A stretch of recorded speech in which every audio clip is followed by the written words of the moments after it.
All right. Well, thanks so much. And you know, the statistics from those questions are certainly very interesting, but especially helpful as I set out to do what oftentimes seems to be the impossible task. You know, we've got about a little bit more than an hour or so together, and you know, how do you possibly look at a tool?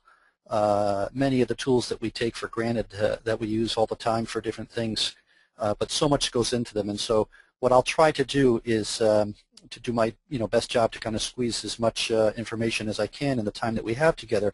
But the one thing in particular that I'd like to point out, there were half of the respondents who had not viewed the original webinar back from the middle of August. I think it was the 15th of August. And in particular, when you take that stat in combination with the fact that 51% of the respondents do not currently use Google+, and another 16% are just starting out. So we've got 67% of the audience who either don't use or are just starting out with Google+. So that's pretty interesting. I would strongly encourage everybody, kind of at your leisure, to visit the Legacy Family Tree website, and they have an archive of all of their webinars. And I'm fairly certain, Jeff, you'll correct me if I'm wrong on this, I'm fairly certain that the August 15th webinar on Google+, which was our first time together doing this, is still available for free online. Is that true? I'm not certain. It's either free or there's a maybe 15 to 20 minute preview of it there. But one way or another, it's you can get a flavor for it there. Yeah. All right.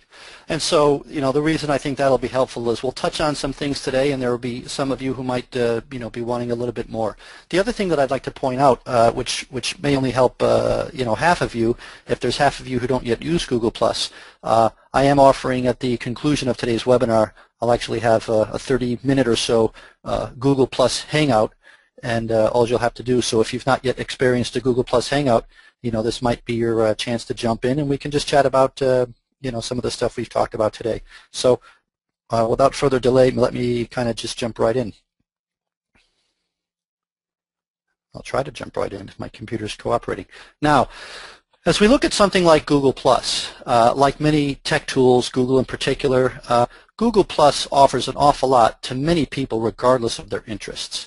But as somebody who's very passionate about family history, I tend to always look at a new tool, a new product, a new software, a new application, any type of new product. I tend to look at it from the lens of somebody who is trying to figure out how I could how I could get better results, how I could do something faster, more effectively. And so that's not too dissimilar to what I did back in June, July time frame when I first started looking at Google+. I thought, hey, this is neat. But in particular, as a family historian, where might it help me? And so in the areas of search, there's some things that I think are very effective in terms of filtering and also being able to quickly monitor topics of interest. Certainly there's an awful lot in terms of the ability to share and collaborate and network with groups of people. The ability to learn techniques for things that you don't know about. Certainly there's a number of things that I've learned online from others who have a particular area of expertise, and Google+, I think, is very well suited to that task. And then also something that we might not think much about, but Google+ also provides, especially recently with some features that have just come out in the last few weeks, some very exciting capabilities to help promote and spread the word about your society, your product or service, your event, that might serve a larger audience in the genealogy space. And then, of course, last but not least, somebody mentioned earlier as we were setting up that this is their full-time passion, as it is with me as well. Google+ actually helps us enjoy this passion, right? It's sometimes it could feel like work when you're trying to tackle that brick wall, but really this is an awful lot of enjoyment that I've certainly gotten over 30 years or so, and I wouldn't trade it for anything. So those are some of the areas that I'll try to touch on. Now, one kind of word of caution, if you will. I really like to remind everybody, and maybe I'm really reminding myself here, to say, please don't forget your original goal. When we use something like Google+, it's a tool. It's a very powerful, it's a very broad tool. There's a lot of depth, but keep keep in mind that we're family historians first, and we turn to the tool to help us do what it is that we're trying to do. Tech tools can often be a lot of fun, and sometimes we can kind of lose sight of why it is that we're using it and get carried away with some of the bells and whistles and fun features. And sadly, I realize sometimes I say, geez, I just spent 30 minutes, but did I solve my little brick wall? So make sure that you are mastering the tool and not have it be the other way around, where the tool gradually starts to master you in terms of time. So that's just kind of a little word of caution. All right. Now, of course, most presentations there's always a little disclaimer slide, and here's mine. I figured I'll just say it right up front. Disclaimer slide, okay? We're going to jump in and look at an awful lot, but Google Plus is very feature-rich as it was. It was 107 days ago that we first looked at this through the webinar with a fairly large audience. It's very feature-rich. It was then, still is now. But the screens certainly continue to change as Google refines, based on feedback. They integrate other capabilities of their overall services. And this is continuing, right up until the moment as we speak. The emphasis for today will certainly be on using the tool for genealogy, but of course, any of us who have other interests, it does a great job for many other things. Now, the one thing I also point out is that to have for those of you, I think there's half of you who are not yet using Google+, you will need to establish a free Google account to then therefore be able to sign up and have a Google Plus account, okay? Sign-in process is pretty easy. That just kind of gives you an idea of the screen is pretty straightforward, okay? Now, this very brief timeline, I'm not going to spend time. I'm going to kind of zip through a lot of these slides, but, Google as a product, the original service really started in 1996 timeframe, if I recall my dates correctly, and as a company, they formalized in September, and there have been advancements along the way. Some of them were kind of homegrown, others were some very strategic acquisitions, and Google has basically taken these things and tied them nicely together. So as you kind of advance through the calendar, here we are in 2011, and in the June timeframe there were rumblings that, hey, Google Plus is coming. July they opened up a limited field trial, an awful lot of people in a very short window of time, and genealogists really were very aggressive about embracing what Google Plus had to offer. And so my hat's off to all the family historians around the world. The first webinar drew record attendance, and I've already mentioned that's available. Now, as is often the case with Murphy's Law, last night at about a few minutes after 7 o'clock East Coast U.S. time, as I was kind of working on updating all my slides, I saw this blog post from Larry Page, one of the founders of Google, saying, hey, I'm happy to announce a new interface change. And of course, I took a deep breath because I thought, well, I think I have to update some slides. But in any case, over the next day or so, as I show the slides today in terms of how to access certain things, notice that your screen over the next day or 2 or 3, as Google rolls out throughout the world their slight refinements to their look. I don't anticipate a substantial change or difficulty in terms of you being able to sign in and access anything. So, so that'll explain why your screen might look a little different. Okay. And they call it the new Google bar. That's a topic for another day, another presentation, but know that you'll probably start seeing it within the next day or so, if you've not already. All right. Topics that I'm going to spend a little bit of time on in particular are the importance of establishing a good Google Plus profile, the concept that Google refers to as sharing, which are the groups where you'll keep your contacts for the different aspects of communication that you have. Also understanding how to use the stream, and I'm being careful as I talk through this because I recognize that these terms may be new to half of you, and I think that they'll become fairly second nature by the time we're done today. Hangouts. Hangouts is a lot of fun, and we're going to show some screens there and give you a flavor for what that is. But it's a way for you to jump in quickly with a group of 10 or fewer and have a video discussion live and be able to share documents and really kind of collaborate, and in some cases just discuss different points of common interest. And then recently, pages. Okay, the ability for your organization to kind of be represented within Google+.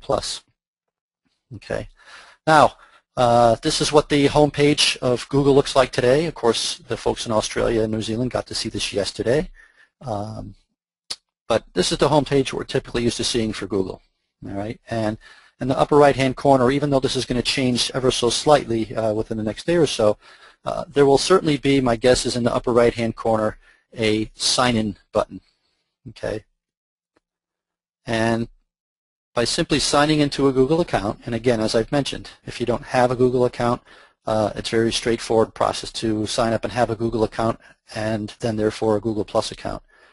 If you're curious as to, why have an account and what are the benefits, Google does certainly give you the ability to kind of view those. I'm not going to cover those in detail, but the first webinar does kind of go through that in a little bit more depth. Okay. Once you sign into your account, you really have two ways to be able to access Google+. Okay. You can either do it in the upper left by clicking on your name, or in the upper right by this little quick navigation element that they have. And it's going to bring you into your page. Now, what I've had to do today to be able to demonstrate a range of different things, I've had to not only, I'm using in most cases screens that come directly from my live actual Google Plus account, but I also had to kind of solicit support from friends and family members. So in this particular case, talked to my dad about establishing a Google Plus account. He's not somebody who spends an awful lot of time online, but I wanted to be able to give you a flavor for what does a screen look like, not after it's been used for 4 or 5 months with all sorts of great things, but what does it look like if you're just starting out? And so, there were 50% of you who, actually 16% just starting out, 51% who don't use it at all. And so after establishing your account, this is pretty much what you're going to see first time through. Okay. Now, it's a very straightforward process in terms of Google kind of does a good job of stepping you through how to establish and begin to add contacts and establish your profile to the point where it starts to become a little bit more meaningful. I will take a moment, given the number of folks who aren't using it yet, I will take a second just to kind of break down the anatomy of the screen. At the top, I've highlighted in blue the common navigation bar that really puts at your fingertips the 5 most commonly accessed core areas within Google+, as well as as you might expect from Google, a search box that's prevalent throughout the entire service. Okay.